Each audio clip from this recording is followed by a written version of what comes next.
Buenas tardes, mis queridos hermanos, que Dios les bendiga ricamente. Complacido de poder compartir una vez más la palabra de Dios con todos ustedes y entristecido en cierta manera, en cierta medida, por todo lo que está pasando en nuestro mundo con esta calamidad global que ha traído este virus. De verdad que nos sentimos, o por lo menos quiero expresar cómo me siento. Me siento con una mezcla de un poquito de temor y con mucha expectativa. Temor porque es natural en el ser humano. Solamente los que no son humanos no tienen temor. Los humanos que están muertos no tienen temor. Así que siempre hay un poquito de temor, pero en mayor medida tengo expectativa de Dios. Tengo una expectativa de lo que Dios está haciendo en el humano, en el corazón de las personas, a través de todo el mundo, con esta situación de emergencia global. Dios está trabajando sin lugar a dudas. Esto va a pasar, pero no dejemos que pase esto sin haber aprendido lo que Dios quiere para nuestras vidas. El propósito de Dios para nuestras vidas. Creo que esto es un sacudón de parte de Dios a la humanidad antes que Él vuelva.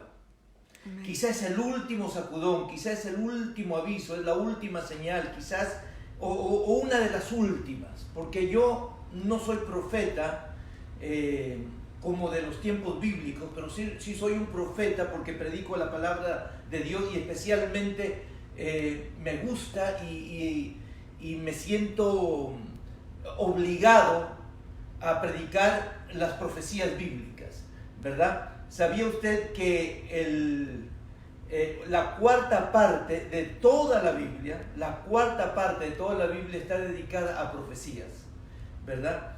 Y el 90% de esa cuarta parte de la Biblia que está dedicada a las profecías tiene que ver con las profecías de la segunda venida de Jesucristo. Así que hay muchas personas que no les gustan las profecías, no les gusta que se hable de la muerte, del fin del mundo, no les gusta, tienen miedo y por eso no les gusta que se hable acerca de que Cristo viene y de que todo el mundo, como lo conocemos, está a punto de desaparecer o más bien de transformarse, porque Dios va a acabar con todo este orden social, con este orden económico, con este orden de gobierno que tenemos, con este orden de vida en el que estamos, y lo va a transformar y lo va a cambiar en un nuevo orden, en una nueva manera de gobierno, donde Él será el gobernante para toda la eternidad. Pero bueno, esto es solamente un poco de introducción, un poco de profecía bíblica a largos rasgos. Les estaba comentando la semana pasada que el tema que es actual, no solamente por los acontecimientos en los que estamos viviendo, sino que este es un tema actual desde que Cristo vino a la tierra. Él mismo predicó de su segunda venida de Cristo. Este es un tema actual de todas las edades, de todas las épocas, de todas las generaciones. Les decía la semana pasada que el Señor en su palabra no nos ha dejado el día ni la hora en que Él va a venir, pero sí nos ha dejado señales y nos ha dicho que siempre que vivamos a la expectativa de su segunda venida, o sea, a la espera de su segunda venida. En su palabra encontramos que la recomendación de Dios es que podamos siempre estar alerta a estas señales. Lamentablemente, la iglesia se ha desbocado desmedidamente, se ha desviado desmedidamente a predicar otros temas que consideran hoy en día que es más importante que este tema. el tema más importante de la Biblia es que Cristo viene y de que Cristo viene pronto y de que la iglesia y el mundo debemos estar esperando y estar alertas a las señales que podamos ir mirando a través de las generaciones. Y las generaciones han pasado y hemos llegado a este punto donde vemos que la gran mayoría o todas las señales que apuntan al retorno de Jesucristo se han dado y se están dando. Entonces estamos viviendo en una época histórica, estamos viviendo una actualidad histórica, una realidad histórica. Con todo este asunto viral de este coronavirus con el que estamos ahora levantándonos en la mañana y acostándonos en la noche con este tema y con este tema y con este tema recurrente. Pero bueno, les hablaba la semana pasada, tratando de hacer un recuento rápido, de que aunque el Señor no nos ha dejado el día ni la hora, pero nos ha dejado señales, y las señales apuntan a cierto momento de la historia de la humanidad a la que el Señor Jesús llamó la medianoche, y que los científicos atómicos desde 1947 también llaman a esta era del fin del mundo, del fin de los tiempos, la medianoche. Y la semana pasada hablé bastante y suficiente sobre esto. El Señor dijo, y a la medianoche se oyó un clamor: he aquí viene el esposo, salid a recibirle. Así que de eso estoy predicando. Aquí están el reloj de los científicos atómicos, y cómo dicen de que de acuerdo a las consideraciones que ellos tienen con respecto al gobierno mundial, a la economía mundial, a las enfermedades virales, a las guerras y rumores de guerra, etcétera, etcétera, etcétera, ellos consideran que el mundo está simbólicamente a 1 minuto y 40 segundos para su fin, para que llegue a la medianoche. La medianoche en la Biblia es el fin de todas las cosas, y para los científicos atómicos, aunque no conocen las escrituras, sin embargo, ellos también han considerado llamar a la medianoche como el tiempo del fin. Así que la semana pasada les dije, compartí con ustedes 3 señales, las primeras 3 señales que encontramos en Mateo 24, acerca de que estas señales nos van indicando que ya se acerca la medianoche. Es cuando, por ejemplo, cuando manejamos, ya sea en Perú, en Chile, en Argentina, aquí en Estados Unidos, en Europa, en cualquier parte del mundo, cuando manejamos un carro, ¿verdad? Y estamos dirigiéndonos a cierto lugar, vemos de que cuando ya más o menos estamos cerca a algunos kilómetros, algunas millas, de repente encontramos un letrero, una señal que dice que nuestro destino está cerca. Por ejemplo, vamos a suponer que es la ciudad de Atlanta, en Georgia. Estamos yéndonos a Atlanta, Georgia, manejando desde Miami, Florida. Cuando salimos de aquí no vemos ningún letrero, pero cuando vamos acercándonos vamos a encontrar una señal, un letrero que dice faltan 80 millas para la ciudad de Atlanta. Y seguimos manejando y encontramos otro letrero que dice faltan 60 millas. Y a medida que vamos acercándonos a la ciudad de Atlanta, que es nuestro destino final, vamos a encontrar de una manera más seguida las señales, los señalamientos o los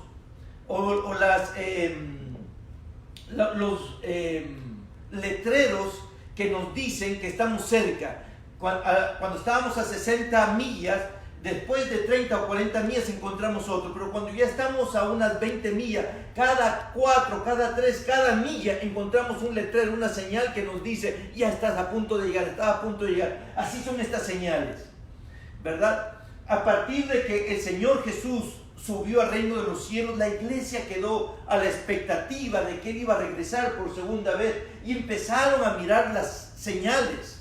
Pero estas señales que se han ido cumpliendo a través de los últimos 2000 años, desde que el Señor Jesús ascendió al reino de los cielos, estas señales se han ido repitiendo de una manera más seguida, como cuando el ejemplo que les puse de Atlanta, mientras más cerca estamos, las señales de que nos avisan que estamos cerca cada vez son más repetitivas y en un corto espacio menor encontraremos cada una de estas señales.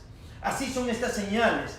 Desde el año que el Señor se fue, desde el momento que el Señor se fue, estas señales comenzaron a ocurrir, pero cada vez que pasa el tiempo y se acerca el momento en que Él vuelva, encontramos que estas señales son más repetitivas, son más seguidas, y en periodos de tiempo más cortos, estas señales se están dando una detrás de otra, y muchas de ellas en el mismo momento. Así que ya hablé acerca de la señal religiosa en Mateo 24:7. ¿Cuál es esa señal religiosa? La señal de que habrán falsos cristos, la señal política, la señal de las guerras, y la señal biológica, la señal de las enfermedades, de las pestes y de las hambres. Así que ahora quiero compartir con ustedes, porque no quiero quiero usar todo el tiempo que me es posible para estas señales sin tener que hacer grandes resúmenes de la semana pasada. Número 4, la señal de la tierra. Número 5, la señal de la iglesia. Y número 6, la señal espiritual. Si tengo tiempo hoy voy a tratar de cubrir los 3, y si no, pues si Dios quiere y no ha pasado el fin del mundo en esta semana, entonces la próxima semana y la que sigue iré hablando sobre esto. Ok, prestemos oído a lo que el apóstol Pedro con respecto a las profecías de la Biblia dice. Tenemos también la palabra profética más segura, a la cual hacéis bien en estar atentos como a una antorcha que alumbra en un lugar oscuro. Entendiendo primero esto, que ninguna profecía de la Escritura es de interpretación privada, porque nunca la profecía fue traída por voluntad humana, sino que los santos hombres de Dios hablaron siendo inspirados por el Espíritu Santo. Antes de pasar a las señales siguientes, solo quiero incidir, solo quiero enfatizar, solo quiero subrayar, quiero remarcar que de toda palabra humana, de toda palabra que se puede hablar en cualquier idioma, la palabra profética es la más segura. Eso es lo que dice la Biblia. Tenemos también la palabra profética más segura. Así que esto es lo que se debe enseñar, lo que se debe predicar, en lo que se debe insistir y en lo que se debe repetir y repetir y repetir hasta la saciedad, hasta que la gente te diga, no quiero escuchar más profecía. Y mientras la gente menos quiere escucharla, más hay que predicarla. Esto es lo que hace falta realmente en las iglesias, en todo el mundo, en todas las culturas y en todos los países. Dice, tenemos también la palabra profética más segura, la cual hacéis bien en estar atento. Esta es la actitud que el Dios nos pide que tengamos con respecto a su palabra. Nos dice, esto es lo más importante y esto es a lo que debemos estar atentos. Atentos a la palabra profética de Dios. La señal de la tierra, 24:7 de Mateo dice, y habrá pestes y hambres y terremotos en diferentes lugares, y todo esto será principio de dolores. La señal de la tierra es la señal de pedido de auxilio de nuestra naturaleza. El llamado agónico de nuestra naturaleza al ser humano, que está diciéndonos, me están matando, la tierra nos está diciendo, me están matando, con tantas fábricas, con tanta problema de sobrepoblación, con tanto problema de los medios masivos de transportación, que están haciendo que todos los químicos que salen de los carros, de los aviones y de otros medios de transportes que usan el petróleo, que usan la gasolina, están matando nuestro planeta, están asesinando nuestra naturaleza. la tierra misma gime, dice la palabra del Señor. La tierra está pidiendo auxilio, ¿verdad? Con tanta deforestación de los bosques, se está abriendo la capa de ozono, un hueco gigantesco para que los rayos ultravioleta penetren y quemen, y por eso tanto cáncer en la piel, en los seres humanos, y tantos otros problemas geofísicos, tantos otros problemas que trae a la tierra todo este avance de la tecnología y este avance de la civilización humana en la tierra. Realmente es una señal de auxilio, la señal de la tierra. Habrá terremotos, y dice, en diferentes lugares, y todo esto será principio de dolores. Lucas 21, versículo 25 dice: entonces habrá señales en el sol, en la luna y en las estrellas, y en la tierra angustia de las gentes, confundidas a causa del bramido del mar y de las olas, desfalleciendo los hombres por el temor y la expectación de las cosas que sobrevendrán en la tierra, porque las potencias de los cielos serán conmovidas. Entonces verán al Hijo del Hombre que vendrá en una nube con poder y gran gloria. Cuando estas cosas comiencen a suceder, erguíos y levantad vuestra cabeza, porque vuestra redención está cercana. Mira el versículo 25 y 26. Lo repito, dice: entonces habrá señales en el sol, en la luna y en las estrellas. ¿En dónde habrá señales? En el sol, en la luna y en las estrellas. El año pasado y los años anteriores hemos tenido unas señales en el sol, en la luna y en las estrellas muy grandes, muy importantes, como la luna de sangre, que se llamaba, que ocurrió varias veces en los años pasados. La lluvia de estrellas que ha ocurrido en los últimos años en diferentes lugares. Así que Jesús dice: habrá señales en el cielo, en el sol, en la luna y en las estrellas. Y dice: y en la tierra, y habrá señales en la tierra. Así que estoy hablando acerca de la señal de la tierra. ¿Cuál es la señal de la tierra que aquí en Lucas, nuestro Señor Jesús nos dice? Dice: y en la tierra las señales serán angustia de las gentes, confundidas a causa del bramido del mar y de las olas. ¿Cuál es el bramido del mar y de las olas? ¿Sabe cuál es el bramido del mar y de las olas? Son los tsunamis. ¿Qué son los tsunamis? Los tsunamis son terremotos cuyo epicentro, cuyo origen está en el mar.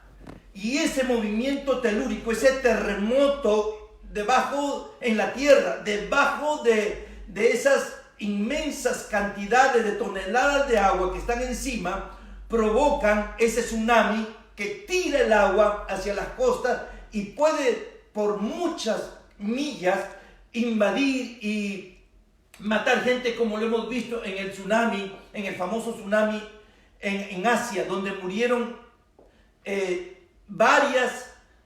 muchas centenas de millones de personas.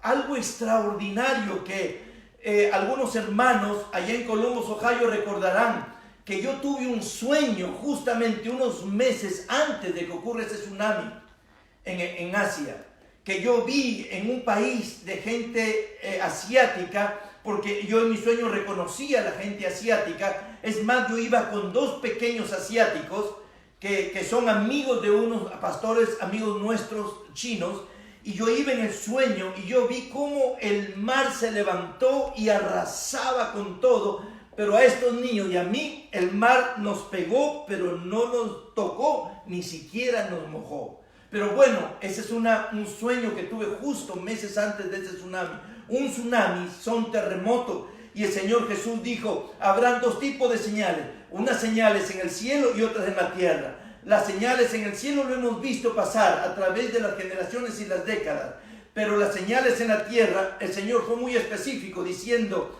que será la angustia de la gente, confundidas a causa del bramido del mar y de las olas, o sea, de los tsunamis, de los terremotos debajo del mar, debajo del agua, en el mar, que producirán tsunamis, bramido del mar y de las olas. Y dice: desfalleciendo los hombres por el temor y la expectación de las cosas que sobrevendrán en la tierra.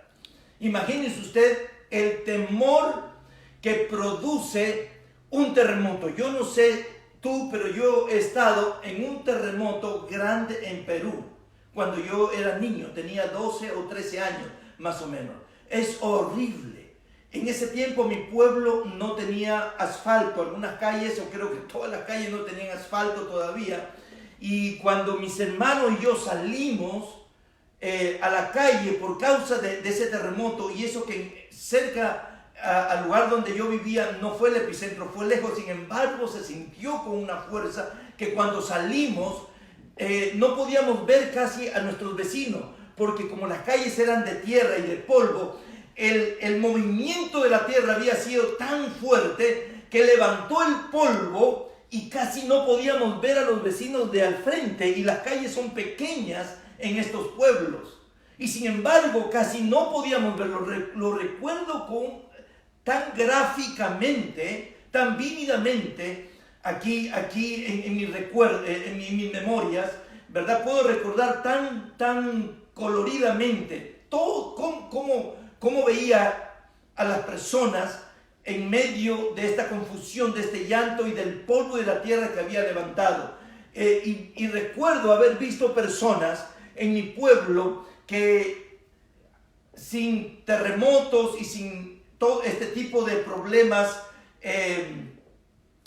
de la naturaleza, ellos siempre se veían fuertes, ¿verdad? Y eran, pues yo era niño, yo los veía a estas personas grandes, y yo los veía grandes, fuertes, varoniles a mis vecinos, y cuando salí, fue una gran sorpresa para mí verlos a ellos tirados de rodillas con su esposa, con sus hijitos, llorando y clamando a Dios. Y entonces ahora, cuando yo leo que dice que a causa del bramido de las olas del mar, o sea, de los terremotos, la gente va a desfalleciendo los hombres por el temor y la expectación de las cosas que sobrevendrán en la tierra. Acuérdense que estamos hablando de la señal de la tierra, de los terremotos y de todos estos eventos que tienen que ver con catástrofes naturales, ¿verdad? Si tú no has estado en un temblor o en un terremoto, o como hace poco, un par de años atrás, un terremoto en México DF, y un amigo que vino unos meses después nos contó cómo él y su novia ayudaban a las personas heridas, ayudaban porque los agarró en la calle, y gracias a Dios no les pasó nada, pero veían cómo los edificios temblaban y se caían uno contra otro. Es horrible. Dice que ellos pasaron mucho tiempo con esas imágenes y van a pasar el resto de su vida con esas imágenes, y cada vez que recuerden vendrá el desfallecimiento, el temor y de la expectación de que esas cosas pueden volver a ocurrir en la tierra. Así que, queridos hermanos, queridos amigos, no es broma, esto es serio. Las profecías se están cumpliendo. Tú dirás, pero siempre ha habido terremotos. Es verdad, siempre ha habido terremotos, pero de acuerdo a los científicos, ¿verdad? Nos dicen que en este tema de los terremotos, ellos han contabilizado los terremotos desde el comienzo de la historia, ¿verdad? Hay muchos historiadores que se dedicaban. Se sabía exactamente cuántos terremotos, pero desde que existe la tecnología, los científicos nos dicen que cada día que pasamos, cada semana, cada mes que pasamos, la cantidad de temblores y terremotos en el mundo se multiplica. No tiene un poder de aumento como si lo estuviéramos sumando, sino como si lo estuviéramos multiplicando. Al tal punto que los científicos dicen que en este momento actual la tierra ya no tiembla en diferentes lugares. La tierra está temblando constantemente, está temblando en tantos lugares a la vez que prácticamente toda la tierra está temblando. Entonces, para mí es clara esta señal de la tierra. Habrá terremotos en diferentes lugares, y ahora en tantos lugares hay que la tierra misma completa está temblando. Para mí esto está muy claro. No sé si para ti. Podría seguir hablando de esto en la Biblia. Los terremotos son juicios de Dios. En Isaías 29:6 dice con respecto a Jerusalén: por el Eterno de los ejércitos serás visitada con truenos, con terremotos y con gran ruido, con torbellino y tempestad y llama de fuego consumidor. Así que el Señor les profetizó en una época a Jerusalén que iban a venir terremotos con gran ruido, torbellino, tempestad y llama de fuego consumidor y trueno. ¿Por qué? Porque Israel le había dado las espaldas a Dios en ese tiempo. Mire usted los lugares donde más tiembla, son los lugares de recreación, son los lugares donde la inmoralidad es la característica más importante de la región, del país o de la localidad. Son lugares donde la gente le ha dado la espalda a Dios. Son lugares donde la gente no solo le ha dado la espalda a Dios, sino que le hace frente a Dios. Se han rebelado contra Dios, mostrándole su puño de esta manera, así, de una manera rebelde, de una manera fuerte, ¿verdad? De una manera temeraria, desafiando a Dios, de una manera así desafiante contra el Señor. Ay de Los Ángeles, de California. ¿Tú crees que por qué tiembla tanto en California? ¿Por qué tiembla tanto en Los Ángeles? Porque es una ciudad donde hay tanta inmoralidad, porque hay mucha gente liberal, con conceptos completamente torcidos con respecto a Dios, con respecto a su amor y a su santidad. Ay de los países y ay de las regiones que le han dado la espalda a Dios, porque la señal de la tierra será más fuerte en esos lugares que en otros donde la gente está buscando del Señor. Pero ya hablé, creo que más que suficiente, sobre la señal de la tierra. La señal de la tierra es un ejemplo claro de que Cristo viene pronto, porque la tierra está temblando como nunca antes en la historia. Así que si tú no haces caso a la señal de los terremotos, a la señal de las tempestades, a la señal de las catástrofes naturales, no sé qué sacudida tienes que tener en tu vida para que busques a Dios con todo tu corazón. No esperes una sacudida familiar, personal, de salud, que tenga que golpear tu vida. Uno dice, pero Señor, ¿por qué permites esto en mi vida, algo malo? Dios está permitiendo algo malo en tu vida para que despiertes, para que estés en alerta, para que abras tus ojos a Dios, para que no le sigas dando la espalda, para que no le enseñes el puño desafiante, para que vuelvas a Él y le entregues tu vida y tu corazón. No le eches la culpa a Dios de tus males. Esos males han venido porque tú vives una vida liberal, una vida no conforme al propósito y al deseo de Dios, sino conforme a tus deseos y a tus propósitos personales. Número 5, la señal de la iglesia. Mateo 24, versículos 12 y 13. En estos versículos dice el Señor Jesús: y por haberse multiplicado la maldad, el amor de muchos se enfriará. Mas el que persevere hasta el fin, este será salvo. Repito, esto es tan poderoso, tan importante y tan triste a la vez, porque esto involucra no solamente el mundo que no conoce a Dios, sino a la iglesia principalmente, porque el amor de Dios ha sido derramado en el ser humano. El ser humano conformamos, todos los que hemos recibido el amor de Dios, conformamos la iglesia del Señor, pero estos somos los que estamos vulnerables a perder ese amor. Y por haberse multiplicado el amor, la maldad, el amor de muchos se enfriará. La señal de la iglesia, la señal de una iglesia fría, con un amor frío, a consecuencia de que, como alguien dijo, el mundo está influenciando la iglesia, en lugar de que la iglesia influencie el mundo. En otras palabras, el mundo está transformando la iglesia en lugar de que la iglesia transforme al mundo. Hoy en día los cristianos que hemos sido cristianos desde niños o desde nacimiento y que tal vez tienen 50, 60 o 61 años como yo, nos damos cuenta de la evolución de la iglesia, que no necesariamente ha evolucionado para bien, sino para mal.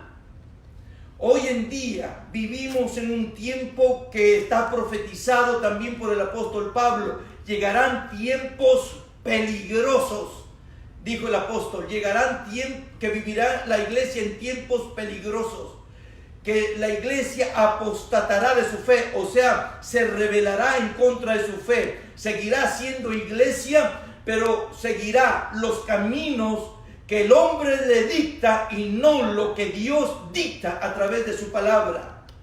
Encontramos iglesias, pastores, organizaciones, denominaciones enteras que le han dado la espalda a Dios y sin embargo siguen predicando.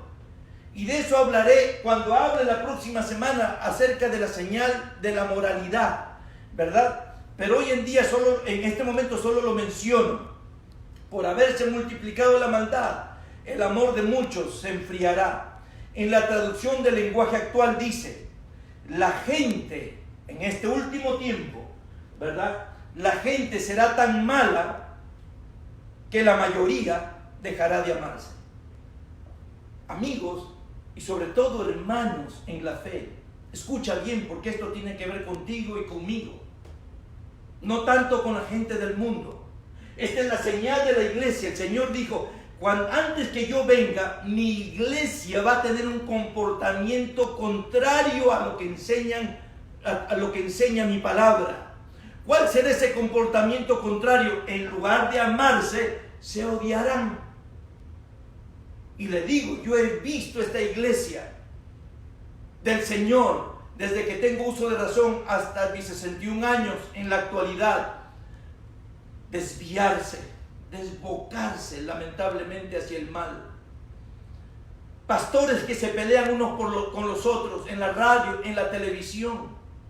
Hermanos que se golpean y se hieren con palabras unos con otros dentro de las congregaciones. Iglesias que se dividen porque este hermanito que sabe un poquito de hablar y conoce un poquito supuestamente de la Biblia, dice que el pastor está mal y se lleva un grupo de la iglesia para aquí. Otro sale y se lleva otro grupo. Iglesias que se deshacen, iglesias que se dividen. Y gente que se odia dentro de las iglesias, que se tratan mal, que se hacen daño unos con otros. Cuando la principal característica del verdadero cristiano, la Biblia dice, el Señor Jesús dijo que la verdadera, la cualidad, la característica más importante del verdadero cristiano es que amará a Dios sobre todas las cosas y a su prójimo como a sí mismo. ¿Quién es prójimo? El próximo. El próximo que se sienta, o sea, el que está cerquita a tu lado en tu iglesia. Sin embargo, nos odiamos unos a otros. En Apocalipsis y la traducción del lenguaje actual, antes de entrar a Apocalipsis, lo grafica de una manera que me hace temblar. Dice, la gente, o sea, en la iglesia será tan mala que la mayoría dejará de amarse. El Señor en la otra versión dice que el amor de muchos se enfriará. Mucho significa mayoría, no minoría. O sea que estamos hablando más del 50%, un poquito más del 50% ya es mayoría. Mucho más que el 50% en las iglesias no están bien, de acuerdo con este pasaje. ¿Cuánto más después del 50%? No lo sé.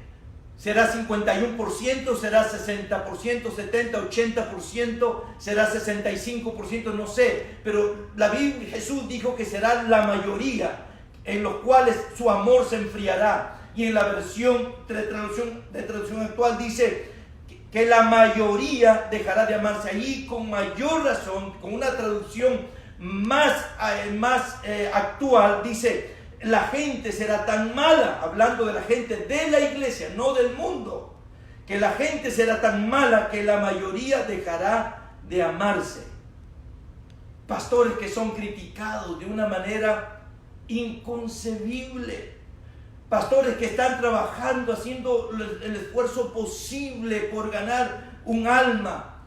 Y sin embargo, la crítica, el juicio de muchas personas, y más que la crítica, el juicio, y aún actitudes y hechos en contra, hacen que estos pastores se desanimen, dejen de predicar, dejen de esforzarse, hacen que los pastores se les sea más difícil el trabajo que hacemos, etcétera, etcétera, etcétera. Hay tanto mal, hay tanta maldad dentro de las iglesias en el día de hoy, que no había hace 10 años, que no había hace 20 años, que no había esta cantidad de maldad hace 35, hace 40, hace 50, hace 60 años, cuando yo tenía 11 años de edad.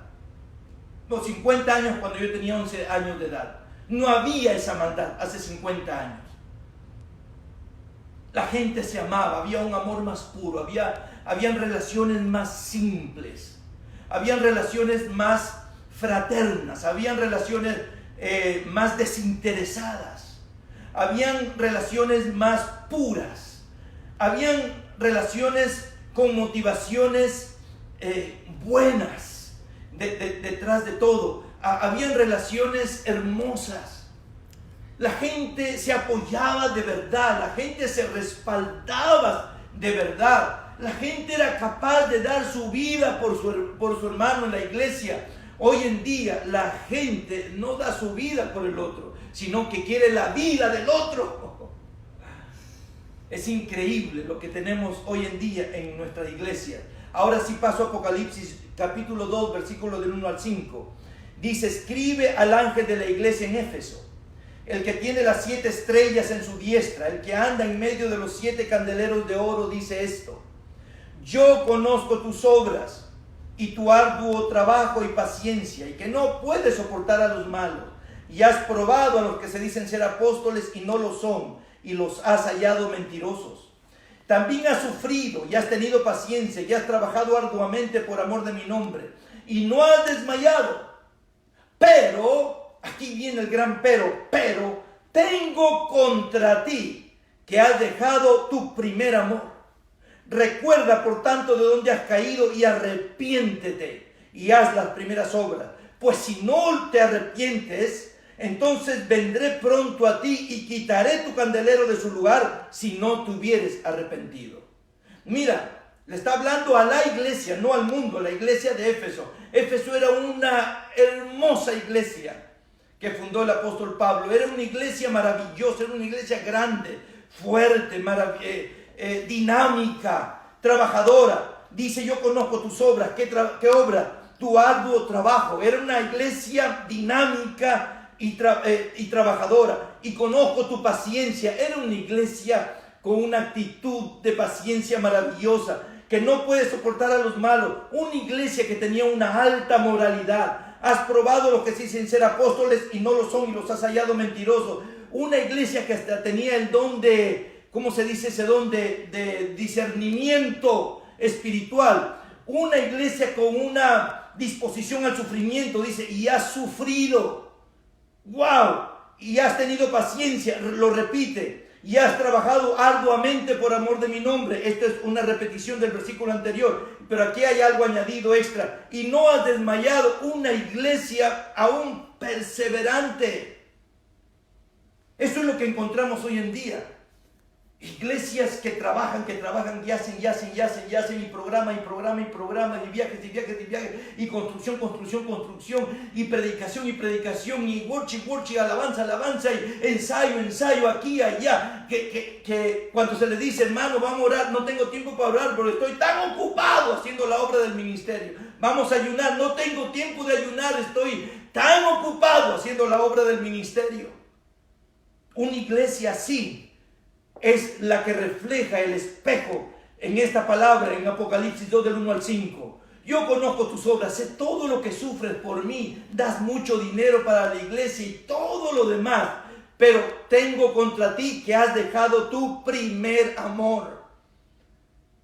Tengo contra ti que has dejado tu primer amor. De nada nos sirve, queridos hermanos, amigos, fama, dinero, iglesias grandes, maravillosos equipos, maravillosos juegos de luces, maravillosos equipos de alabanza, de worship, maravillosos equipos de tecnología para transmitir los mensajes a Raimundo y todo el mundo. No sirve de nada o sirve de muy poco el esfuerzo, el trabajo, la paciencia y la alta moralidad de decir yo soy mejor que los demás, porque mira, me va mejor a mí que a estos otros, porque miren el éxito de acuerdo a lo temporal. Si yo tengo más dinero, si tengo más gente en la iglesia, si tengo más fama, si tengo más popularidad, si los artistas de cine, los artistas de teatro, los actores, las actrices,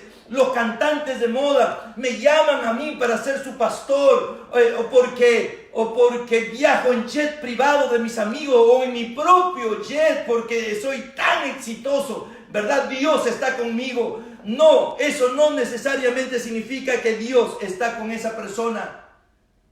Dios está, dice la Biblia, en medio de la alabanza de su pueblo. Dios habita con el humilde. Dios habita con una persona que se consagra a Él y vive para Él. No vive para sí mismo y no vive para los demás. Vive para Dios. El que vive para Dios ha entendido que por eso Dios vive. Dios vive para nosotros. Esto es lo que me enseña Apocalipsis. Y esto es lo que yo he visto en la actualidad. Cómo se ha desmoronado. Cómo se ha devaluado las prioridades bíblicas. Las prioridades del corazón de Dios en su iglesia. Ahora la iglesia vive no para ministrar a Dios, sino para ministrar al hombre. Ahora la iglesia no vive para el servicio de Dios, sino para el servicio del hombre. En este tiempo, el enfoque de la iglesia es la humanidad, en lugar que el enfoque bíblico, el enfoque debería ser Dios y nada ni nadie más que Él. Amén. Esto es una verdadera iglesia, esto es verdadero cristianismo.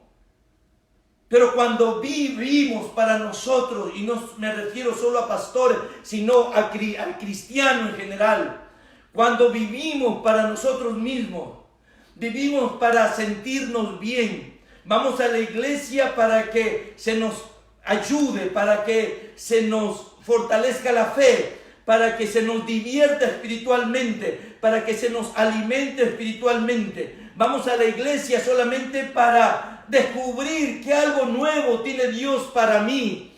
No, debemos ir a la iglesia para decirle a Dios: Dios, tengo algo nuevo para ti. Tengo un poema, tengo un canto nuevo, tengo una ofrenda nueva, tengo un sacrificio nuevo. Señor, tú, no, yo, no, ellos.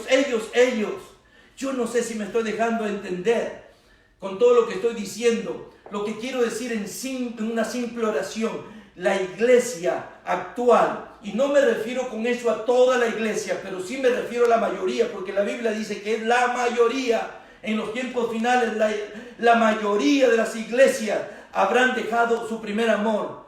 Como dije, en una sola expresión, en una sola oración, lo que quiero decir es que la iglesia en la actualidad, en su mayoría,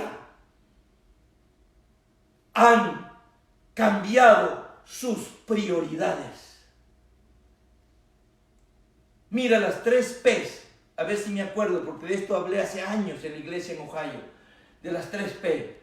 La iglesia en este tiempo está enfocada en personas, en personalidades y en programas. Una iglesia no sobrevive si no tiene programa. Hay que tener programa. Termina uno y hay que comenzar otro. Termina uno y hay que comenzar el otro. Si no, la gente se nos va. O sea, la iglesia ahora está entreteniendo a la gente con programa. Número 2. ¿Había programas así en el tiempo de Jesús? ¿Había programas en el tiempo de Jesús? No había todos los programas que tenemos, que inventamos y le ponemos nombres creativos y te dicen para atraer a las personas, ¿verdad? Personas, la segunda P, programa la primera, personas. Estamos enfocados, como ya dije, en las personas, buscando a las personas. Son las personas nuestra principal preocupación. No, debe ser la persona de Dios, la persona de Jesucristo, nuestra primera atención. Tercero, personalidades.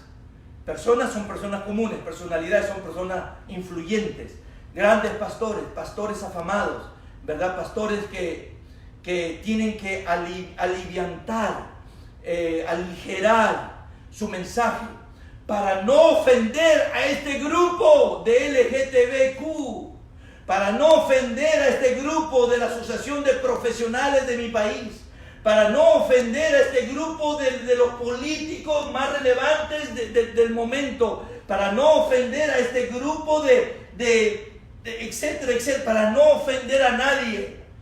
Tengo que conformar mi mensaje, tengo que conformar el mensaje de la palabra de Dios para no ofender. Sin embargo, yo dejo que todos los grupos a quien yo he dejado de ofender, ellos sí ofendan a Dios y ofendan a su iglesia. Ahí sí no digo nada, ahí sí dejamos y permitimos. Somos permisivos, tolerantes. Apocalipsis 2 del 1 al 5, versículo 4, pero tengo contra ti que has dejado tu primer amor. La palabra primera en griego es arke o arke, que significa rudimentos de la palabra de Dios. Has dejado los rudimentos de la palabra de Dios. Ahora hacen mensajes muy elaborados, con conclusiones y aplicaciones a la vida diaria muy... ¿cómo se dice?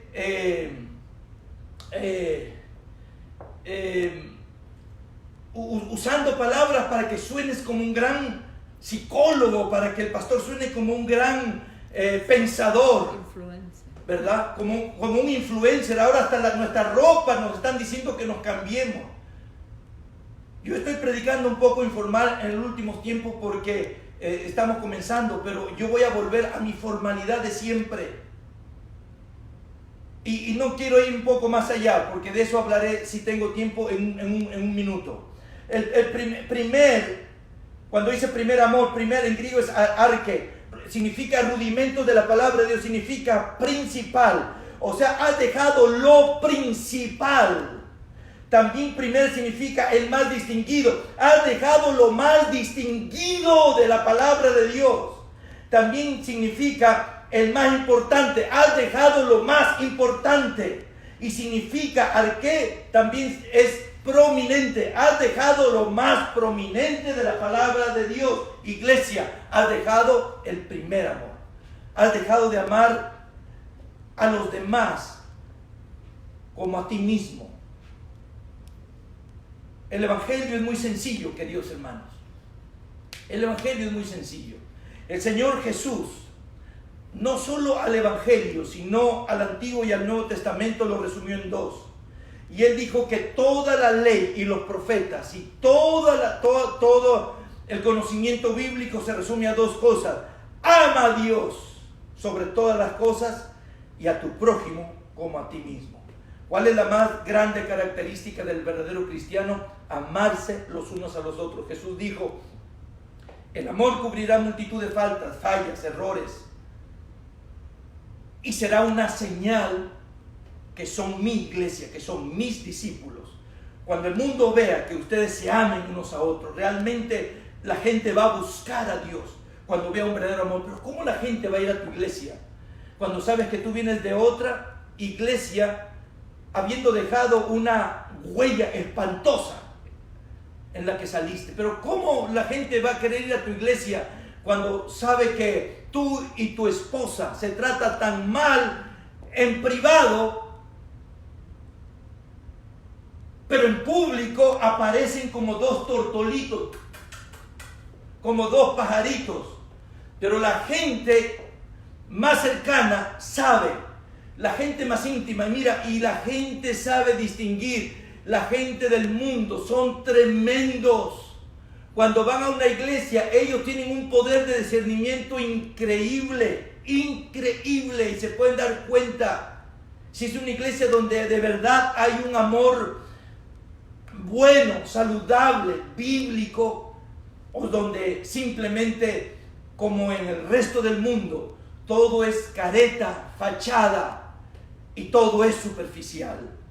Así que la más grande característica del verdadero cristiano es amarse los unos a los otros. Apocalipsis 3:15 dice, en el mensaje a la iglesia de la Odisea, estos son mensajes a iglesias, dice el Señor: yo conozco tus obras, que ni eres frío ni caliente. Ojalá fueses frío o caliente, pero cuanto eres tibio y no frío ni caliente, te vomitaré de mi boca.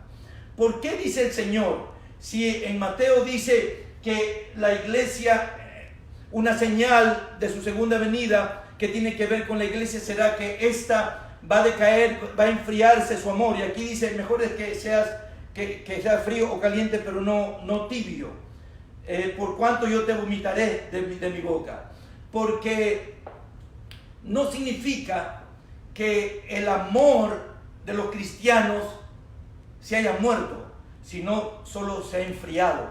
O sea, algo caliente se enfrió, pero no completamente. Y cuando no se enfría completamente, a eso se le llama como que está tibio. Cuando algo que está bien caliente se enfría, pero no llega a su punto completo de enfriamiento, cuando está a la mitad, se llama tibio. ¿Y por qué el Señor dice que prefiere que uno sea caliente o frío, pero no tibio? ¿Por qué? ¿Saben por qué, queridos hermanos? Aquí no está, pero Dios nos ha dado el razonamiento y la capacidad de orar y pedirle a Dios que Él nos revele, que nos enseñe. Yo he entendido aquí que la razón que Dios no quiere que seamos ni fríos ni calientes, que seamos fríos o calientes, pero no tibios, es porque cuando tú estás caliente estás bien.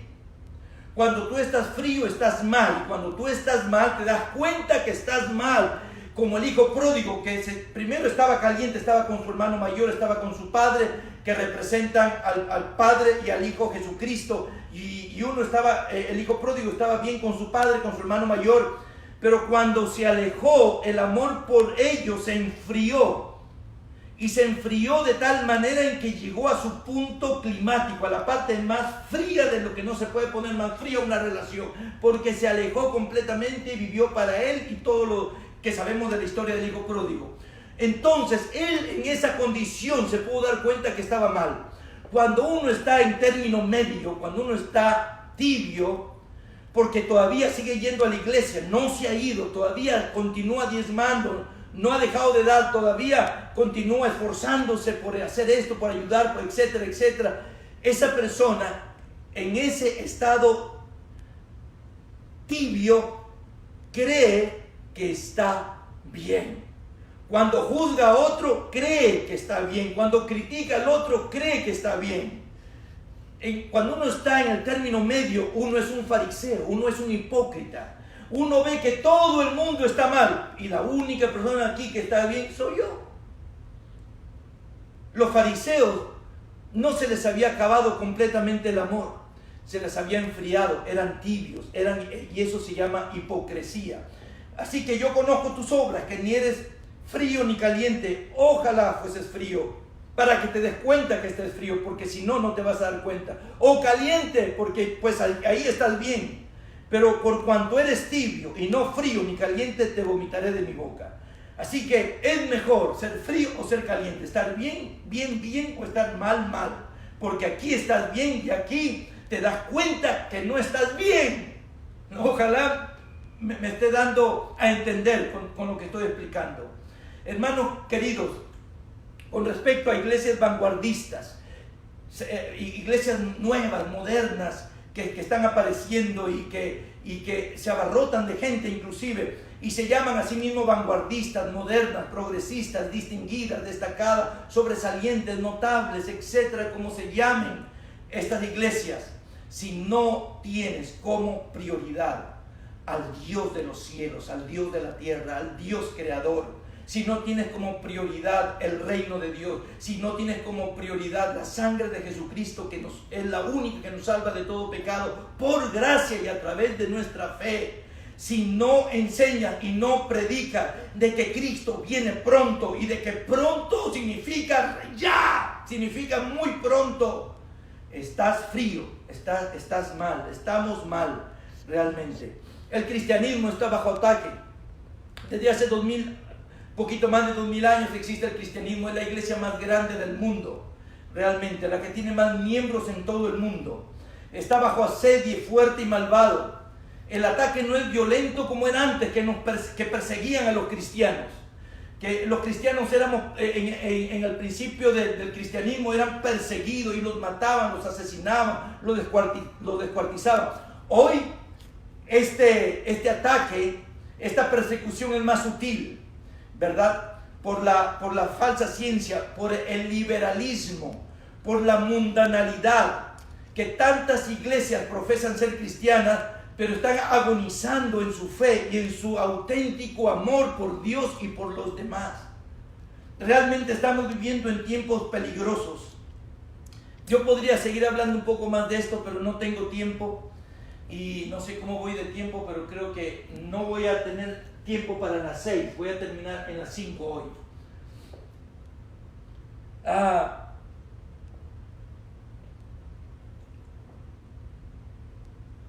Rápidamente, porque lo que viene a continuación es algo que tengo en mis planes predicar en el futuro. Ojalá en este año tenga tiempo para predicarlo en este año. Pero rápidamente te voy a leer, haciendo breves comentarios de cada una de ellas, 12 evidencias de que has dejado tu primer amor. Rápidamente. Una fotografía de la persona, del creyente que ha dejado su primer amor. Mejor dicho, una radiografía instantánea del creyente, del falso creyente que ha dejado su primer amor. Número 1. Cuando mi deleite en el Señor no es tan grande como mi deleite en alguien más, he dejado mi primer amor. Repito. Número 1. Cuando mi deleite en el Señor no es tan grande como mi deleite en alguien más. O sea, Dios no es mi prioridad. Yo me deleito más con otras personas que con Dios. Paso más tiempo con otras personas que con Dios. Me divierto más con otras personas o en determinadas situaciones que con Dios. Número 2. Cuando mi alma no anhela tiempos de rica comunión en la palabra de Dios o en oración, he dejado mi primer amor. Cuando mi alma ya no anhela tiempos de rica comunión en la palabra de Dios o en oración. ¿Te acuerdas en los tiempos de oración que pasábamos cuando recién nos convertimos? ¿Recuerdas cómo devorábamos la palabra cuando recién nos convertimos? Yo recuerdo a personas que en los primeros días y en las primeras semanas de su conversión me llamaban, me decían pastor, algunos llorando y otros casi llorando. Recuerdo a algunos que me han dicho, pastor, ¿cuánto tiempo he perdido? Me arrepiento, me duele tanto de todo el tiempo que he perdido en mi vida. Y leían y devoraban las escrituras y pasaban tiempo en rica comunión con Dios. Pero ese tiempo se acabó. Pastores inclusive que solamente leen la Biblia para predicar, pero que no la leen para estar en rica comunión con Dios.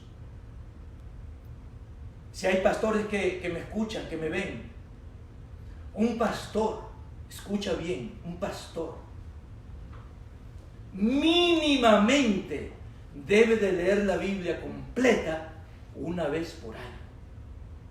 Mínimamente.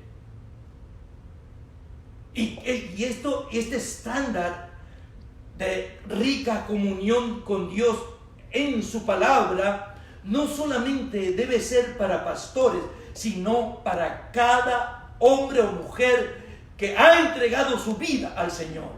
Si has entregado tu vida al Señor, significa que le has entregado tu tiempo, porque la vida está hecha de tiempo. Entonces no podemos decir, no tengo tiempo para pasar rica comunión con Dios leyendo la Biblia, como lo hacen los pastores, porque ellos solo están dedicados a eso. No, hay muchos pastores que trabajan. A mí mismo y a mi esposa nos ha tocado trabajar en algunos momentos de nuestra vida y además ser pastores. Es más, en este tiempo estamos haciendo otros trabajos, además del trabajo de la iglesia, para poder sostenernos económicamente y poder mantener los servicios domingo a domingo.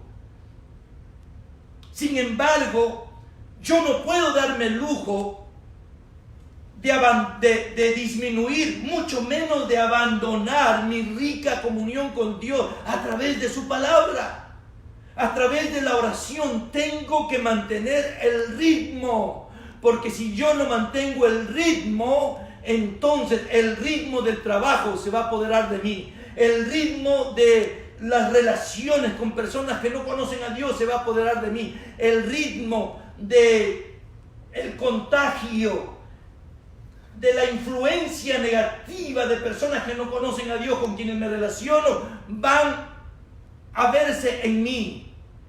Tengo que mantener el ritmo con mi Señor, tengo que mantenerme el ritmo. Cuando mi alma ya no anhela esos tiempos de rica comunión en la palabra de Dios y en oración, cuando en momentos de ocio, o sea, en momentos que no hago nada, mis pensamientos no se encaminan al Señor, he dejado mi primer amor.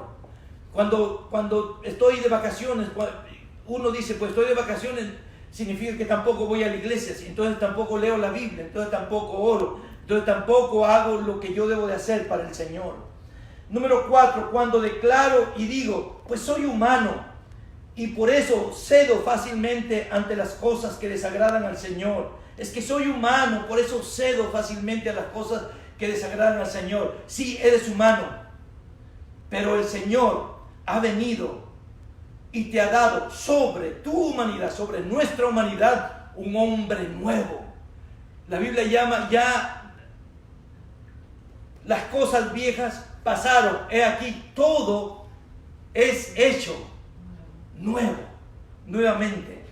Cuando decimos yo soy humano, por eso cedo fácilmente. Número 5, cuando no doy voluntariamente y gozoso mi dinero para la obra de Dios o para las necesidades de otro, he perdido mi primer amor. ¿Recuerdas cuando recién nos convertimos? Increíble. Con respecto al 4, nosotros nos alejamos tan rápida y con mucha facilidad de lo malo, pero hoy en día cedemos. Igualmente en el 5, al principio dábamos con tanta liberalidad, dábamos con tanta voluntariedad, lo dábamos con tanto amor, con tanto gozo, el diezmo, la ofrenda, pero ahora se nos hace difícil. Ahora creemos que todo es mío y podría seguir hablando de esto, pero dije que solamente iba a ser cortos comentarios. Cuando ya no doy voluntariamente y gozoso para la obra de Dios. Número 6, cuando dejo de tratar a cada cristiano como trataría al Señor, he dejado mi primer amor. Y aquí hago otra corta reflexión. Cuando dejo de tratar a cada cristiano como trataría al Señor. ¿Sabes cómo enseña la Biblia que yo debo de tratar a mi esposa, a mi esposo, a mis hijos, a mis vecinos, a mis hermanos de la iglesia, a mis pastores, a mis líderes, a mis gobernantes, a este y aquel? Debemos tratar a los demás como si tratáramos al Señor Jesús. Imagínate que el Señor Jesús viene, se aparece en tu casa y dice, voy a vivir contigo a partir de hoy por una semana. ¿Cómo lo tratarías? ¿Cuál sería la forma como te relacionarías con Él? Tu comportamiento con Él, tu trato con Él. La Biblia me enseña que así como yo trataría a Jesús, debo de tratar a los demás. Pero somos selectivos. Somos racistas, somos clasistas. Nos gusta seleccionar a las personas y decimos, a este lo tratamos bien porque en algún momento algo bueno voy a sacar de él. A este lo trato no tan bien porque no voy a sacar mucho de él. Si saco algo voy a sacar poco. Y a este pues ni lo trato porque de este no saco nada, ¿verdad? Y yo me río porque de verdad no sé cómo reaccionar ante esta verdad. Es así como nos tratamos. Y tú dices, pastor, yo no lo pienso así. Es verdad, no lo pensamos. Esto nos sale naturalmente, pero así es como tratamos a los demás. No es que lo pensamos. El mal está tan arraigado en nosotros que el mal sale con naturalidad, así como se expresa la maldad en nuestro corazón que ni siquiera lo planeamos, ni siquiera lo pensamos. Por lo menos si lo planearíamos, Dios dijera, bueno, por lo menos estamos conscientes que estamos haciendo algo malo. Pero cuando ni siquiera nos damos cuenta que así es como tratamos a los demás, estamos peor. ¡Wow! No sé si me dejo entender. Y las iglesias están llenas de gente así. Llenas de gente. Y yo podría poner ejemplos con lo que me ha pasado o con los errores que yo he cometido también, ¿verdad? Pero tengo que seguir.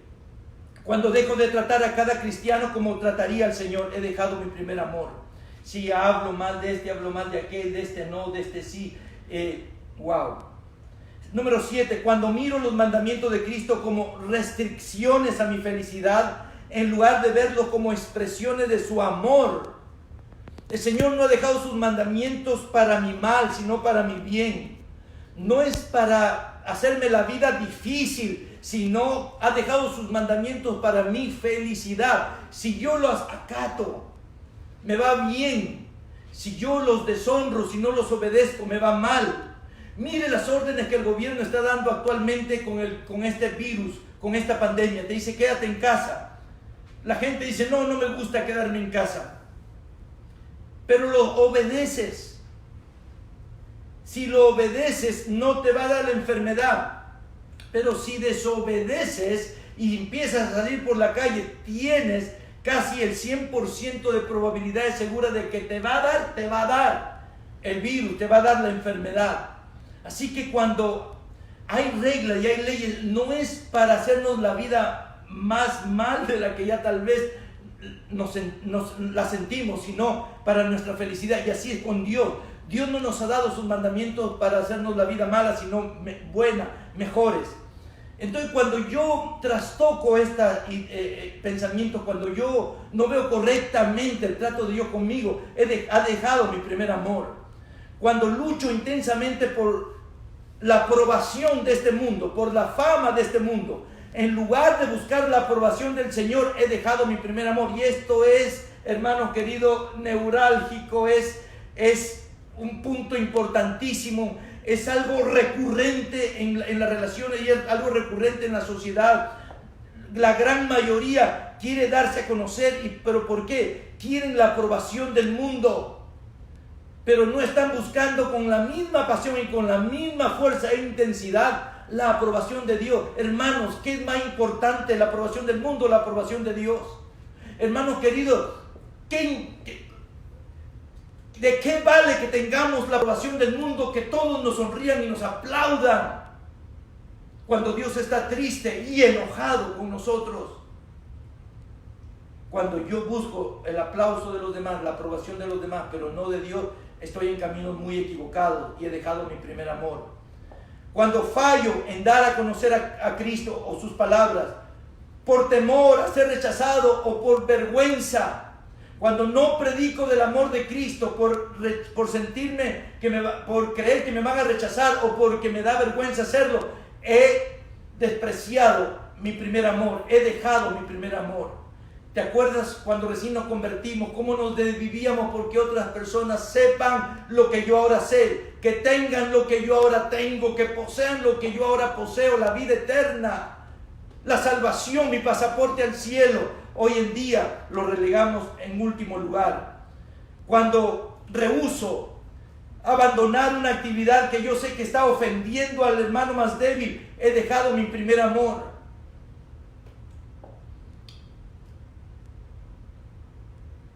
En una oportunidad, algunas personas, yo siempre les he dicho las razones por qué no bebo alcohol. Y la razón que no bebo alcohol es porque mi papá murió indirectamente de alcoholismo. Por causa del alcoholismo. Fue el detonante de su muerte. Fue el origen profundo de su muerte, aunque murió por otras cosas, pero el origen era el alcoholismo. Y está en mis genes. Ese vicio de mi papá, yo soy el último de sus hijos, así que yo tengo la mayor probabilidad de haber agarrado en mis genes ese vicio que él tenía. Y murió a los 48 años de edad. lo he contado en alguna oportunidad, yo me veo más joven y más fuerte que él a los 48 años de edad. Y tengo 61. Y algunas personas me han dicho, pastor, pero usted toma Coca-Cola. Y el azúcar también hace daño. Cuando un par de personas más o menos me dijeron, bueno, usted también toma Coca-Cola y también hace daño. Dejé de tomar Coca-Cola. Si a ti te ofende que yo tome sodas, entonces ahora solamente tomo agua con gas. Sparkling water, que decimos aquí en inglés, ¿verdad? O agua natural. Rara vez voy a comprar en un restaurante una soda o si me invitan para no ofender al que me invita, pero jamás voy a tomar alcohol y espero que llegue un día pronto en que ni siquiera acepte como regalo una soda azucarada. Así que cuando yo no quiero dejar una actividad porque está esta actividad inocua, o sea que tal vez no hace daño, pero está ofendiendo a un hermano débil, he dejado mi primer amor, porque el amor es que yo te amo a ti, tú eres más importante que yo. Si esto te ofende, si yo miro fútbol y eso te ofende, pues voy a dejar de mirar fútbol. Y bueno, puedo seguir hablando, pero tengo que ir terminando. Cuando me vuelvo complaciente a las condiciones pecaminosas a mi alrededor, he dejado mi primer amor. Cuando soy tolerante a las condiciones de pecado a mi alrededor. Cuando no le digo a la gente más cercana a mi alrededor que están mal. Cuando no confronto a las personas por lo menos que están a mi alrededor. Y he tenido dos reacciones. Algunas personas me han agradecido y me han dicho, pastor, le agradezco que usted me haya hablado. No me había dado cuenta. Discúlpeme, no lo voy a volver a hacer. Ha habido una señal de humildad, una actitud de humildad. Y he tenido la otra actitud cuando a alguien cerca en mi entorno lo he confrontado y se han ido de la iglesia y han hablado y siguen hablando mal de mí, ¿verdad? Así que por esas razones yo no voy a seguir hablándole a la gente que está en mi entorno. Si veo que está mal, les diré que están mal. Si están bien, les diré también que están bien. A los que están bien los aplaudo y los animo a seguir adelante. A los que están mal los confronto sabiamente. No lo hago públicamente, le digo aparte, mira, creo que esto está mal en ti, ¿verdad? Y si no tiene la actitud correcta, se enojará. Pero si tiene la actitud correcta, mejorará, cambiará, se arrepentirá. Cuando yo me vuelvo complaciente, digo, no importa que siga pecando, al fin es de ayuda aquí en la iglesia. O es necesario y así que hay que dejarlo. No, cuando nos volvemos así, complacientes, tolerantes con la maldad, con el pecado, con el cáncer, ¿verdad? Moral, he dejado mi primer amor. Y finalmente 12, cuando no puedo perdonar a otro porque me ha ofendido, he dejado mi primer amor. Cuando me cuesta, cuando no puedo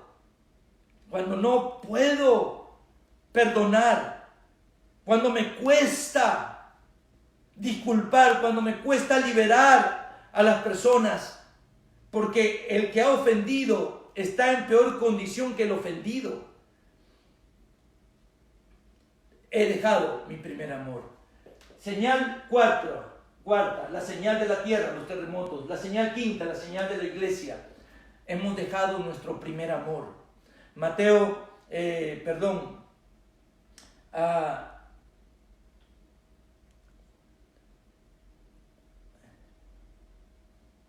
Primera de Pedro 4:7, quiero terminar con este pasaje. Primera de Pedro 4:7 dice, mas el fin de todas las cosas se acerca. Repito, mas el fin de todas las cosas se acerca. Sed pues sobrios y velad en oración. Amén. Dos cosas. Primero, el Señor nos dice que el fin de todas las cosas está cerca.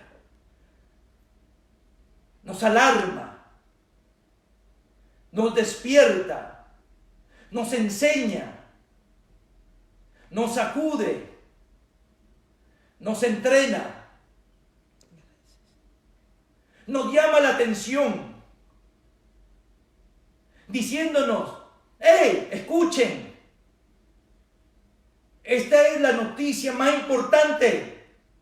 de todas las que escuchas ahora 24 horas al día, en la televisión y en la radio y en el internet, esta es la más importante: el fin de todas las cosas se acerca. Y después cambia el tono y dice: así es como deben prepararse ante esta noticia. Sed pues sobrios y velad en oración. Sobriedad es que no estás borracho, que no estás borracho de fama, de dinero, de popularidad, de voluntad propia, que no estás lleno de los placeres de este mundo, de las inmoralidades de este mundo. No, deja de emborracharte, de llenarte de estas cosas. Sé sobrio, no te emborraches de estas cosas. La sobriedad es lo opuesto a estar ebrio, a estar borracho. Aléjate de estas cosas, sé sobrio. Y luego dice, son dos cosas, dos actitudes ante esta noticia: sed sobrios, y lo otro, vela en oración. Hay que orar en arrepentimiento, hay que orar, pedirle perdón a Dios. Yo no sé si tú te has visto retratado en la quinta señal. ¿Estás seguro que si tú puedes esta noche te vas con el Señor al cielo? ¿Crees que si hoy viene el Señor, tú estás completamente seguro que te vas con el Señor al cielo? O a lo mejor tú, consciente o inconscientemente, sabes que tienes que pedirle perdón a alguien, que tú has ofendido a personas. Tus palabras y tus acciones han ofendido a otras personas. ¿Cómo crees que te vas a ir? ¿Cómo creemos que nos vamos a ir? Si hemos dejado nuestro primer amor, nuestra primera pasión por Dios, por su palabra, por el avance de su iglesia, y más bien estamos siendo un estorbo para el avance de su iglesia. Pero bueno, no quiero tomar más de tu tiempo. Solo sé que la Biblia dice: mas el fin de todas las cosas se acerca. Mas el fin de todas las cosas se acerca. Esta es palabra de Dios. Primera de Pedro, capítulo 4, 7. Es tan buena como Mateo, capítulo 1 y 2, donde nos habla de la primera venida de Cristo. Esta palabra es tan buena como cualquier otra palabra de la Biblia, como las bendiciones de Deuteronomio 8 y de Deuteronomio 28. ¿Qué es lo que más le gusta a la iglesia escuchar? Bendiciones, bendiciones, y ser bendecidos y prosperados en esta tierra. Es lo que más nos gusta escuchar. Y la bendición abrámica, y la bendición de Jacob, y la bendición de no sé quién y de no sé cuántos. Esta primera de Pedro 4, 7, más el fin de todas las cosas se acerca, sed pues sobrios y velad en oración. Es tan buena como cualquiera de esas otras palabras. Es tan actual como cualquiera de esas palabras. Es tan importante y es más importante. La próxima semana te voy a enseñar con la palabra que el mensaje de la segunda venida de Cristo es el mensaje más importante que cualquier otro mensaje que se pueda predicar en la iglesia del Señor. Pero hoy no tengo tiempo, hoy voy a terminar hasta aquí.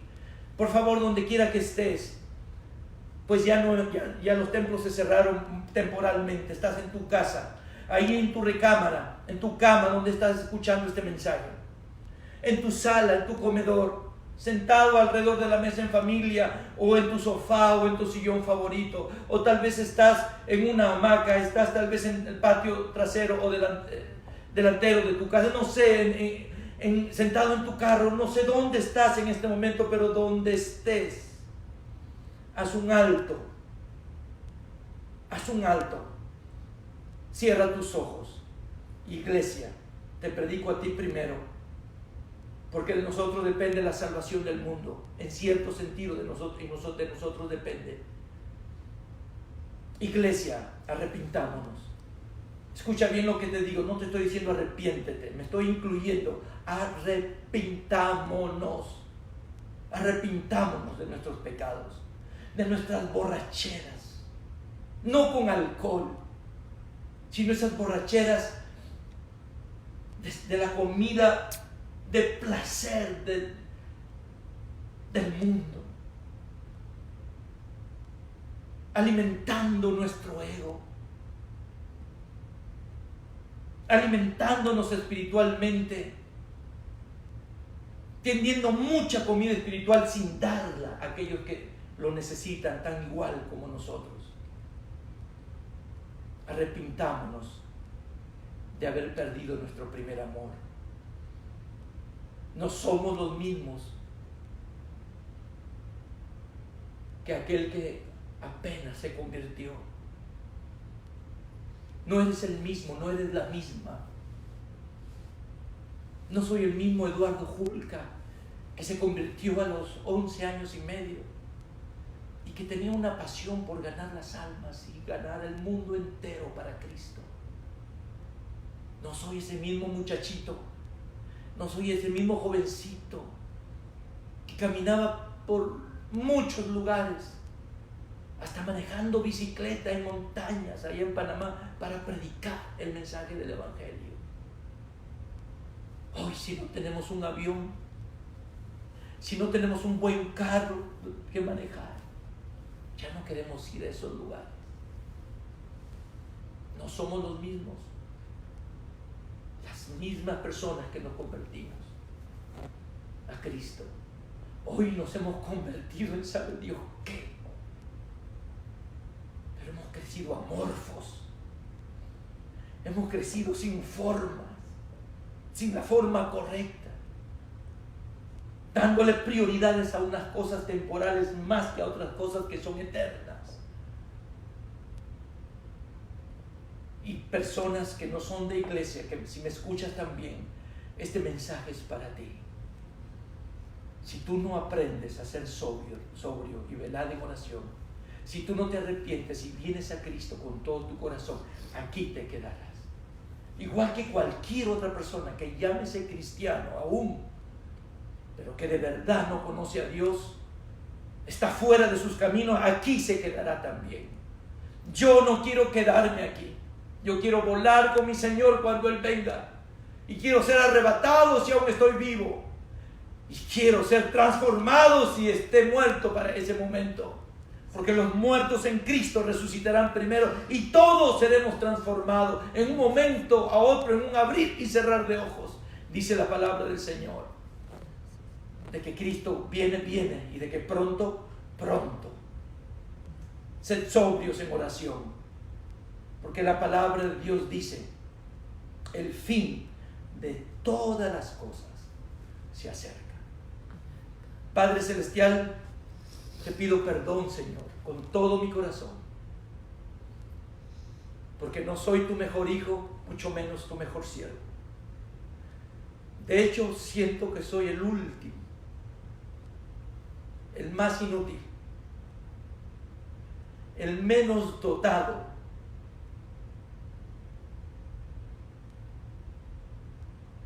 el que menos te sirve.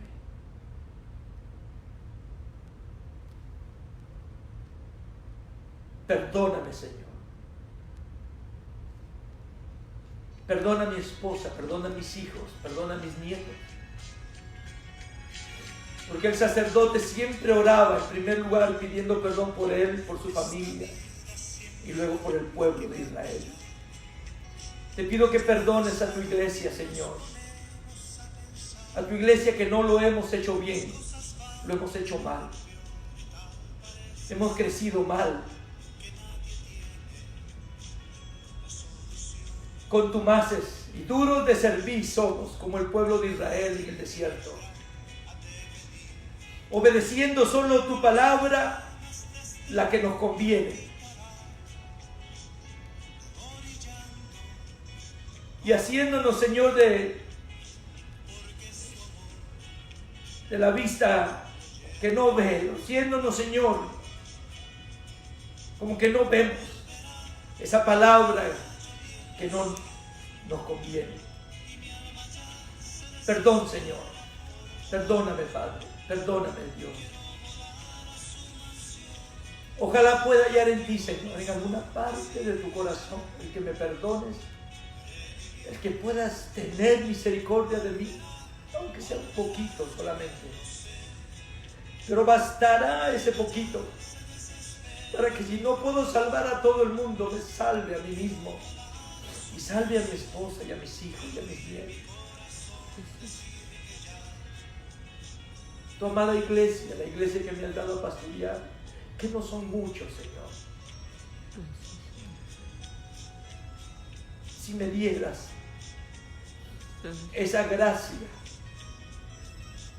de poder salvar a este entorno pequeño que tengo a mi alrededor. Perdónanos, Señor, porque por culpa nuestra tanta gente ha dejado de creer en ti.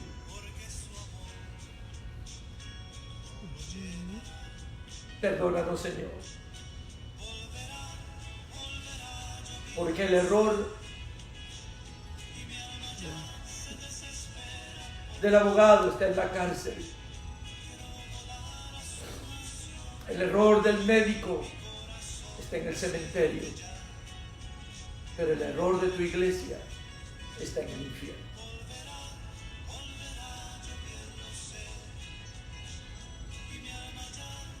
Que estos tiempos peligrosos que nos ha tocado vivir sea para arrepentirnos y pedirte perdón, Señor. Y darnos cuenta que esto no es un juego, esto es demasiado serio como para no tomarlo en cuenta. Perdónanos, Señor. Ayúdanos a vivir para ti y solo para ti, Señor. Ayúdanos a tratar a todo mundo como si te tratáramos a ti, con el mismo amor y respeto como te trataríamos a ti, Señor. Amar a Dios y amar a nuestro prójimo con nosotros mismos. Tú dijiste, todo esto es en conclusión. Porque tú eres amor. Porque Dios es amor. Que Dios nos bendiga ricamente, mis queridos hermanos.